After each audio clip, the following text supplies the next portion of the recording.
తల్లి గర్భంలో ఉన్నప్పుడు ఈ టెస్టిస్ అనేవి పొట్టలో తయారవుతాయి. అంటే ఫీటస్‌కి పొట్టలో తయారైనటువంటి 2 టెస్టిస్ స్లోగా ఒక స్టేజ్ వైస్ అది పొట్ట లోపల నుంచి బయటకొచ్చేసి స్క్రోటమ్ సాక్‌లో సెటిల్ అవుతాయన్నమాట. సో, దీన్ని డిసెంట్ అంటారు. అన్‌డిసెండెడ్ అంటే డిసెండ్ అవ్వకుండా ఎక్కడో చోట అంటే పొట్ట లోపల నుంచి బయటకొచ్చేదాకా ఎక్కడో చోట ఆ డిసెంట్ అనేది అరెస్ట్ అయిపోతుంది. అంటే అక్కడ చోట ఆగిపోతుందన్నమాట. సో, దాన్ని అన్‌డిసెండెడ్ టెస్టిస్ అంటారు. ప్రత్యేకించి పలానా వాళ్ళకొస్తాయి, పలానా పిల్లలకొస్తాయి, పలానా పిల్లలకి రావు అనేటువంటి ఇదేమీ లేదు.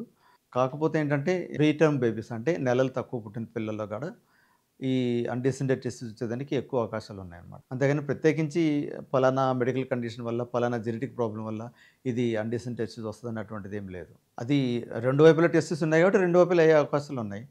కానీ ఎక్కువ సార్లు వచ్చేసి ఒకవైపు ఉంటుంది. తక్కువ సార్లు 2 వైపులా ఉంటుందన్నమాట.